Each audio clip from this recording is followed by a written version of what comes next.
प्रिय दर्शकों नमस्कार, सुस्वागतम। मैं पंडित आशीष वत्स ज्योतिष के इस मंच पर आप सभी सम्मानित दर्शकों का बहुत बहुत स्वागत करता हूं। दर्शकों, आज हमारी चर्चा का विषय है कि निर्जला एकादशी को क्या करें और क्या ना करें। जी हां दर्शकों, इस वीडियो को, इस प्रोग्राम को आप लोग बहुत ध्यान से देखिएगा, क्योंकि इसमें तमाम ऐसे हमने टॉपिक कवर करने की कोशिश कर रहे हैं जो कि आपको पाप के मार्ग से दूर ले जाएंगे। जी हाँ दर्शकों, एक्चुअली में होता क्या है हम आपको बता दें कि तमाम लोग व्रत तो रहते हैं लेकिन उसका पूर्ण फल नहीं प्राप्त कर पाते हैं। तो तमाम दर्शकों के कमेंट आ रहे थे कि पंडित जी, निर्जला एकादशी के दिन क्या करना चाहिए, क्या नहीं करना चाहिए, इस पर एक कुछ छोटा सा वीडियो आप ज्ञानवर्धक बना दें तो हमारे लिए आसानी रहेगी। दर्शकों देखिए, सबसे पहले निर्जला एकादशी की बात करें तो ज्येष्ठ मास में एकादशी ये पड़ती है, और ज्येष्ठ मास और निर्जला एकादशी दर्शकों यथा नामे तथा गुणे। निर्जला मतलब होता है बिना जल के, तो बिना जल के इस एकादशी का व्रत रहा जाता है और भगवान विष्णु को सबसे ज़्यादा प्रिय है निर्जला एकादशी। तो निर्जला एकादशी के दिन जो लोग व्रत करते हैं उनको सुबह उठ करके सबसे पहले तो देखिए दर्शकों, स्नान करना चाहिए और भगवान विष्णु की पूजा करनी चाहिए। व्रत का संकल्प उनको लेना चाहिए। एक बात और बताना चाहेंगे, जो लोग निर्जला एकादशी का व्रत कर रहे हैं उन्हें इस व्रत की तैयारी एक दिन पहले शाम को हर हाल में कर लेनी चाहिए। अर्थात दशमी तिथि या व्रत के पहले दिन सात्विकता आपको रखनी चाहिए। बिना लहसुन प्याज का आप लोगों को जो है भोजन करना चाहिए, और हो सके तो एक रात पहले आपको भोजन भी नहीं करना चाहिए। साथ ही साथ साफ सफाई का पूरा ध्यान रखना चाहिए। ब्रह्मचर्य का पालन करना आप लोगों के लिए बहुत जरूरी रहता है। अगर व्रत रखने वाला व्यक्ति स्नान करने किसी पवित्र नदी में नहीं जा सकते हैं तो आप लोग काम एक करिएगा कि गंगा जल आप सभी के जो है घर में होगा, तो गंगा जल को आप लोग नहाने वाले जल में थोड़ा सा मिक्स कर लीजिएगा। और उसके बाद एक मंत्र है, गंगे चा यमुने चा गोदावरी सरस्वती नर्मदे सिंधु कावेरी चले सन्निधिम कुरुम। तो दर्शकों, ये स्नान करने का मंत्र है। यदि आप इस मंत्र से स्नान करते हैं जल से तो स्नान का पूर्ण फल आपको प्राप्त होता है। साथ ही साथ स्नान के बाद भगवान विष्णु के सामने व्रत का आपको संकल्प करना रहेगा और भगवान के सामने आपको ये कहना होगा कि आप ये व्रत करना चाहते हैं, आपको उनसे आज्ञा लेनी होगी। साथ ही साथ आपको भगवान विष्णु से वो शक्ति मांगनी होगी। देखिए दर्शकों, बिना पानी पिए पूरे दिन रहना ये बहुत बड़ी अपने आप में बात होती है। तो इसके लिए ताकत कहाँ से आएगी? तो सृष्टि के पालनहार देंगे। पालनहार कौन? भगवान विष्णु।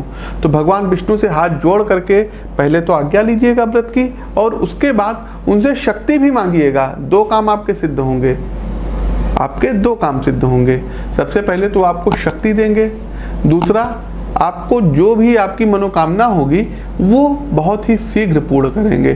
देखिए दर्शकों, एक बात और बता दें, भगवान विष्णु को पीले फल ज़्यादा पसंद है। पीले वस्त्र हो गए, पीले फूल हो गए, पीले पकवान का भोग यदि आप लगाते हैं तो बहुत जल्दी प्रसन्न होते हैं। साथ ही साथ निर्जला एकादशी में गाय के घी के दीपक को जला करके भगवान विष्णु की आपको आरती करना चाहिए, और पूरे दिन जब भी आपको समय मिले ओम नमो भगवते वासुदेवाय इस मंत्र का आपको जप करते रहना है।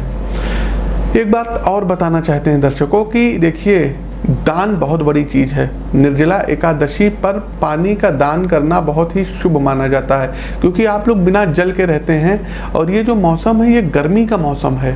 तो यदि आप जल का दान करते हैं तो काफ़ी शुभ माना जाता है। अब यदि आपके पास पैसे ज़्यादा हैं तो आप लोग जो है मिनरल वाटर वगैरह खरीद के गरीबों में बांट सकते हैं, या थोड़े से कम पैसे वाले हैं तो आप प्याऊ लगवा सकते हैं। शरबत के लिए आप जो है क्या कहते हैं स्टॉल इत्यादि लगवा सकते हैं। तो पानी का दान करना बहुत ही शुभ माना जाता है। साथ ही साथ दर्शकों, आप मटके में पानी रख करके दान कर देंगे तो ये बहुत बड़ी बात है। यदि संभव हो तो किसी गौशाला में धन का भी आप लोगों को दान करना चाहिए। देखिए दर्शकों, एकादशी के दिन तुलसी जी की विशेष पूजा की जाती है, तो शाम को तुलसी जी के पास एक गाय के देसी घी का दीपक जलाइएगा और परिक्रमा जरूर करिएगा। अगले दिन जब पारण आप लोग करेंगे तो ब्राह्मण और गरीबों को भोजन ये कराना मस्ट रहता है, तभी आपको व्रत का पुण्य फल प्राप्त होगा। निर्जला एकादशी पर पानी बिल्कुल भी नहीं पीना है, लेकिन अगर आप बीमार हैं तो फल के जूस या फल खाकर भी इस व्रत को आप लोग रह सकते हैं। लेकिन यदि आप बीमार हैं, रोगी हैं, तो एक दिन और बता दें दर्शकों, चूंकि गंगा दशहरा जो है एक दिन पहले होती है, तो गंगा दशहरा से ही भोजन का त्याग कर दे तो बेहतर रहेगा। लहसुन प्याज तामसी भोजन आपको बिल्कुल भी नहीं करना रहेगा। निर्जला एकादशी पर कभी भी दर्शकों उस दिन आप लोग दातुन से साफ तो कर सकते हैं, लेकिन उस दिन कोशिश कीजिएगा कि नीम का दतवन मत तोड़िएगा, क्योंकि इसके पीछे एक मान्यता है कि एकादशी वाले दिन किसी भी पेड़ की जो है टहनी को यदि आप तोड़ते हैं तो भगवान विष्णु नाराज हो जाते हैं। साथ ही साथ इस दिन सूर्योदय से पूर्व स्नान करना ये बहुत ज़्यादा मायने रखता है।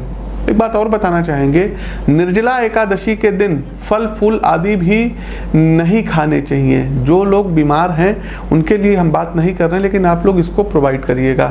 जल भी ग्रहण करने की मनाही है, लेकिन एक काम और भी यहाँ पर नहीं किया जाता है, आलस्य। आपको आलस्य का त्याग करना होगा। अब ऐसा नहीं कि आप व्रत हैं तो दिन भर आप बिस्तर पर सोए रहें, तो ये व्रत नहीं माना जाता। जैसे आपकी डेली रूटीन दिनचर्या चलती है आप इसको चलाइए। आलस्य का त्याग भी आपको इस दिन करना रहेगा।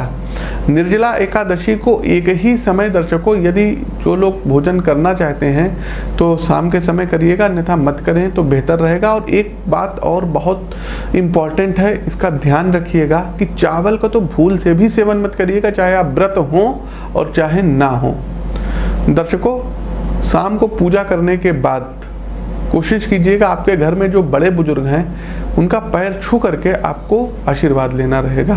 साथ ही साथ दर्शकों एक बात और याद रखिएगा कि एकादशी के दिन बेड पर आप लोग मत सोइएगा। आपने जो डल्लफ के मोटे मोटे गद्दे आते हैं इस पर मत सोइएगा।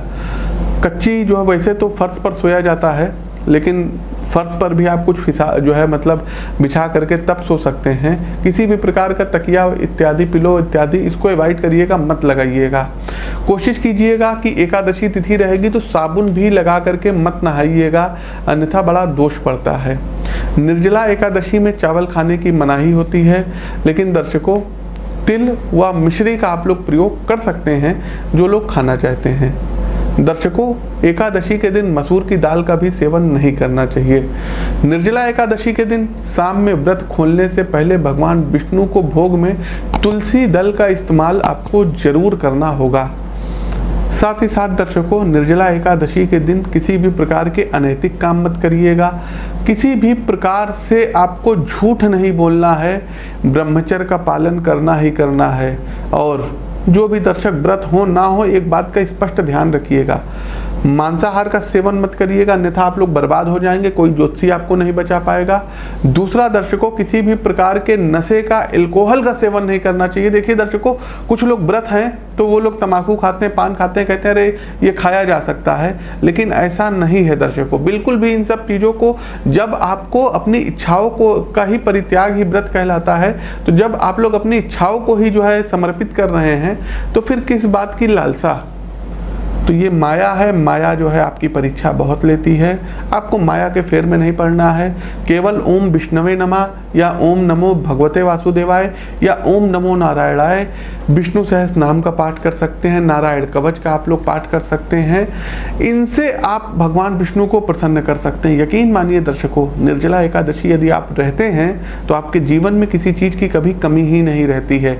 आप साल में भले ही कोई एकादशी मत रहिए, लेकिन यदि निर्जला एकादशी रहते हैं तो समस्त एकादशी के व्रत का पुण्य आपको प्राप्त होगा। तो दर्शकों ये तो था जो है सामान्य रूप से हमने आपको बता दिया कि निर्जला एकादशी के दिन क्या करें क्या ना करें।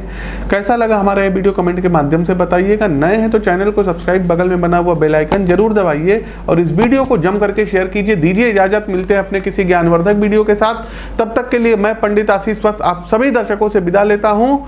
ओम नमो भगवते वासुदेवाय।